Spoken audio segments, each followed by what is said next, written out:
Company accounts theory series में जैसा मैंने आपको बताया कि मैं 3 तरह की चीजें आपके सामने कवर कर रहा हूं। पहली चीज थ्योरी में बेटे एक तो कमेंट टाइप क्वेश्चंस आ रहे हैं, दूसरे शॉर्ट नोट टाइप क्वेश्चंस आ रहे हैं, शॉर्ट नोट टाइप, और बेटे तीसरे डिफरेंस बिटवीन।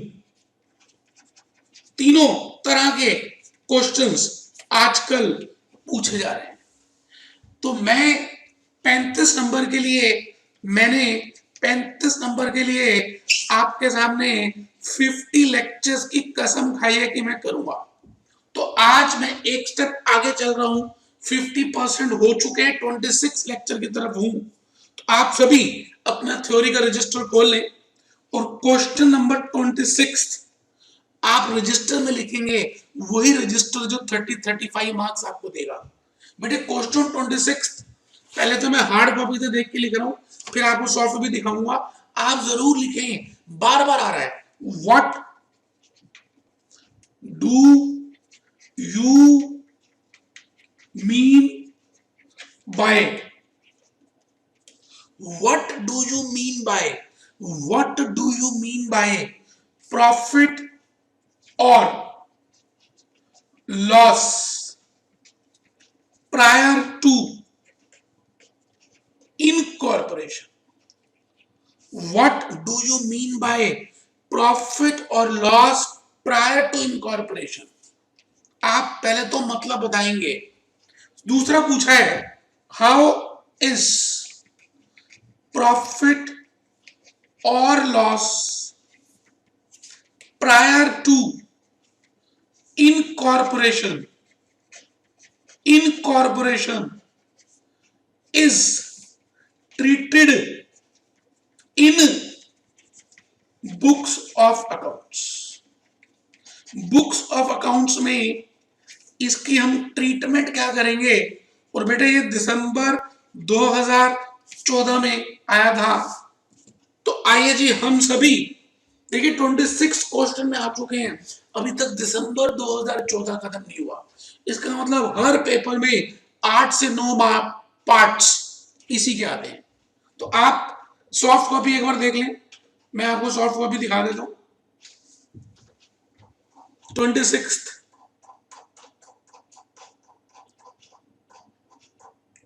बेटे what do you mean by profit और लॉस prior to incorporation?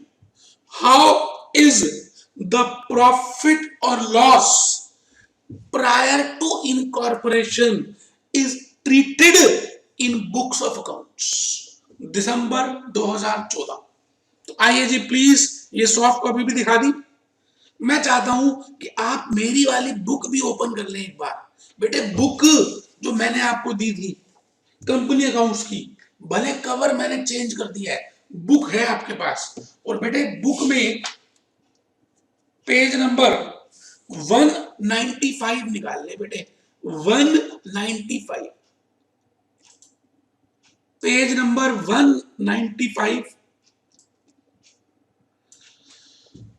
बेटे मैं 6 कंसेप्ट कराता हूं अपने प्रैक्टिकल लेक्चर्स में। कंसेप्ट 1 है types of business entities, concept 2 है procedure of formation, concept 3 meaning of profit और loss prior to incorporation, concept 4 calculation, concept 5 interest to vendors, on purchase consideration, concept 6 points to be kept in mind. तो आपके सामने मैं 6 concepts आपको दिए मैंने। तो बेटे मैंने प्रैक्टिकल में इसको ऑलरेडी कवर कर दिया। आप क्या करें, इसी बुक का 196 पेज ओपन कर दें। आपको हैरानगी होगी कि मैंने पहले से ही इसको आपकी बुक्स में कवर किया हुआ। आप चेक करिए, what is the meaning of profit और लॉस प्रायर टू इनकॉर्पोरेशन। बेटे दिसंबर 98 में आया, 99 में आया, दिसंबर 2002 में आया, दिसंबर 2014 में आया, और भी पता नहीं कितनी बार कहां कहां आ चुका है। बेटे मैं आपको यही कहने जा रहा हूं कि सब चीजें मैंने पहले से कवर की हैं। आप प्लीज निकाल लीजिए जिससे कि हमें लिखना ना पड़े। मैं अब पहले इसकी चर्चा करूंगा फिर आगे चलूंगा। तो देखिए जी, आप सभी को मैंने एक बात बताई है कि जब भी हम बिजनेस शुरू करते हैं, कोई भी बिजनेस, कोई भी शुरू करता है कोई भी बिजनेस, तो पहले स्टेप में सभी अपनी कंपनीज ओपन नहीं करते। बेटे कभी भी कोई भी बिजनेस शुरू करता है तो पहले जनरली देखा गया कि प्रोप्राइटरशिप फर्म और पार्टनरशिप फर्म, प्रोप्राइटरशिप फर्म और पार्टनरशिप फर्म में बिजनेस शुरू किया जाता है। फिर धीरे धीरे समय जब बढ़ता है तो हम उसको कंपनी में कन्वर्ट कर देते हैं। बेटे we convert into a company. Business पहले से ही चल रहा है, अब उस चलते हुए बिजनेस को, एक ट्रेन चल रही है, उस ट्रेन से छलांग मार के दूसरी ट्रेन में चढ़ना है। जैसे कई बार हीरो चेन्नई एक्सप्रेस देखी हो तो शाहरुख खान एक ट्रेन में चल रहा है, अब उसको चलती हुई ट्रेन से दूसरी ट्रेन में छलांग मार के भागना है। तो बेटे बिल्कुल उसी तरह से आपको यहां पे करना है। एक ट्रेन चल रही है, आपको उस ट्रेन से दूसरी ट्रेन में, मतलब एक बिजनेस चल रहा है लेकिन उसकी फॉर्म क्या है? Proprietorship firm, partnership firm. इसको आपको कन्वर्ट करना है किसमें? कंपनी में। तो बेटे कंपनी में कन्वर्ट करने के लिए आपको लीगल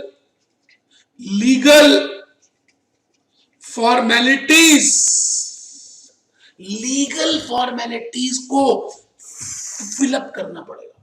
लीगल फॉर्मेलिटीज। अब सवाल आता है कि लीगल फॉर्मेलिटीज क्या?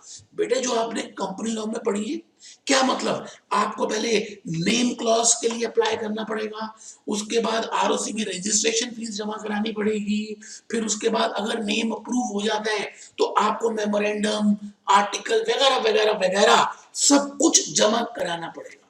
बेटे वो जमा कराने के बाद आपको एक सर्टिफिकेट मिलेगा। बेटे आरओसी, रजिस्ट्रार ऑफ कंपनीज, एक चिट्ठी भेजेगी। चिट्ठी आई है, वतन से चिट्ठी आई है, एक चिट्ठी भेजेगी। बेटे उस चिट्ठी में लिखा होगा इनकॉर्पोरेशन डेट ऑफ इनकॉर्पोरेशन, जन्म तिथि। इसका मतलब उस दिन से इसको हम कंपनी मानेंगे। तो अब जरा सुनना, मैं आपसे ये कह रहा हूं कि ये बिगिनिंग ऑफ द ईयर है। हमारे देश में 1 अप्रैल मान लेते हैं बिगिनिंग ऑफ द ईयर है, साल कोई भी हो, और ये एंड ऑफ द ईयर है। हमारे देश में end of the year 31 March ये वाला है। अब आप ये बताइए कि बिगिनिंग ऑफ द ईयर और एंड ऑफ द ईयर में मान के चलते हैं this is date of incorporation, मतलब इस दिन आरओसी ने अपने रजिस्टर में इनकॉर्पोरेशन की तिथि, डेट लिख दी। इसका मतलब इस दिन से हम इसको कंपनी मानेंगे।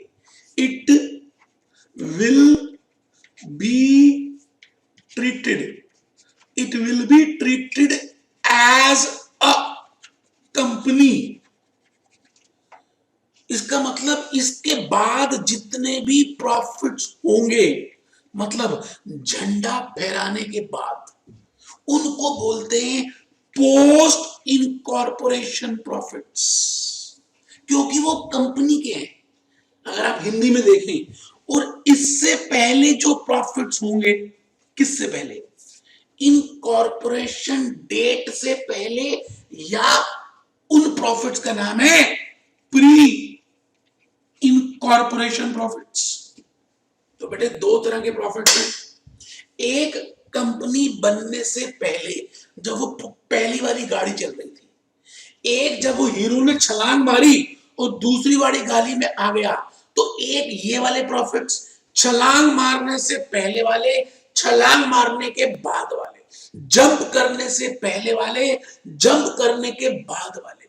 बेटे ये जो प्रॉफिट्स है वो चेन्नई जा रहे हैं, चेन्नई एक्सप्रेस के थ्रू, और वो जो प्रॉफिट है बॉम्बे से आए थे, बीच में कोई स्टेशन तक रुके थे, वो जो प्रॉफिट्स हैं हम उनको कहते हैं non recurring in nature.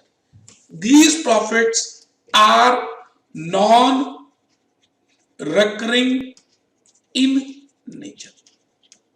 These profits are named as non-recurring, जो कभी कभी होते हैं। और जो प्रॉफिट्स रेगुलर नेचर के, जो बार बार होते हैं, रेगुलर इन नेचर, उनको हम कहते हैं revenue profits. So there are two types of profits. बेटे प्रॉफिट्स दो तरह के होते हैं, एक जो इनकॉर्पोरेशन से पहले के थे, और एक जो इनकॉर्पोरेशन के बाद के हैं। तो क्वेश्चन में लिखा हुआ है what is the meaning of profit prior to और लॉस प्रायर टू इनकॉर्पोरेशन। बेटे मैंने आपको बताया, अब मैं आपको एक चीज और बता रहा हूं कि लक्ष्मण रेखा कौन सी है। ये लक्ष्मण रेखा है, ये लक्ष्मण रेखा है, ये लक्ष्मण रेखा है। बेटे इस रेखा से पहले के जो प्रॉफिट्स हैं उनको बोलते हैं प्री इन कॉर्पोरेशन प्रॉफिट्स, और इसके बाद के जो प्रॉफिट्स हैं, इस लक्ष्मण रेखा के बाद के जो प्रॉफिट्स हैं उसको बोलते हैं पोस्ट इनकॉर्पोरेशन। बेटे इसका जो नेचर है वो capital in nature, capital in nature के। इसका मतलब कैपिटल प्रॉफिट्स को आप, कैपिटल इन नेचर के प्रॉफिट्स को आप कुछ पर्टिकुलर पर्पस के लिए यूज कर सकते हो, इसलिए इसको हम कहां पे ट्रांसफर करेंगे, कैपिटल रिजर्व में।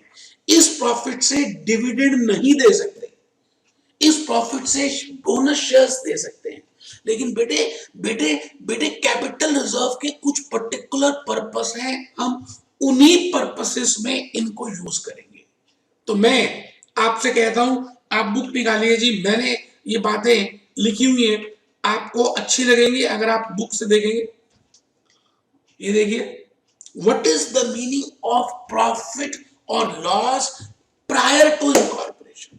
When a running business is taken over by the promoters of a company, एक ट्रेन चल रही थी उसको ले लिया, at a date prior to the incorporation, the profit or loss of such a business for the period from the date of purchase to the date of incorporation, that profit is named as profit or loss prior to incorporation. Features of profit or loss prior to incorporation. बेटे it is credited to capital reserve. अब निकालते कैसे हैं आप, वो मेरे practical lectures देखिए, वो मैंने अपलोड किए यूट्यूब पे, पूरा प्रोसेस बताया है। टाइम रेशो कैसे निकलती है, सेल्स रेशो कैसे निकलती है, एक्सपेंसेस को कैसे डिस्ट्रीब्यूट करते हैं।